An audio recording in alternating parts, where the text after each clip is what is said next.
baie veel. Ja. You know. Musically. Musically. Dat julle.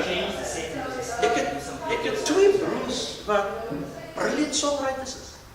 Maar jy sien, music word nog steeds gesien as 'n jy moet 'n keer 'n backup. Jy wil wie kry. Ja, maar sê jy 'n backup, Ja. Nou, ek sê I'm reasoning like this.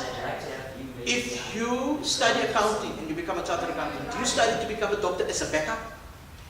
No. Nou, Laat ek net 'n backup kry vir my accounting. So, hoekom wil jy 'n backup vir music? Don't you believe in your craft? there we go.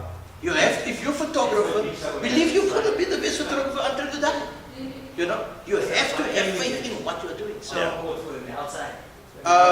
I'm just glad that we can give Daniel this opportunity to develop as an academic too now. Ja, hy is nou akademies nou. Hy gaan nou as academic develop. Student. En gaan, man, hy skryf klasse in musiek. So, die goed is... Hy is weer klaar. Hy skryf klasse in musiek. Hier gaan dit net genurture word. Is the laptop? In die pad.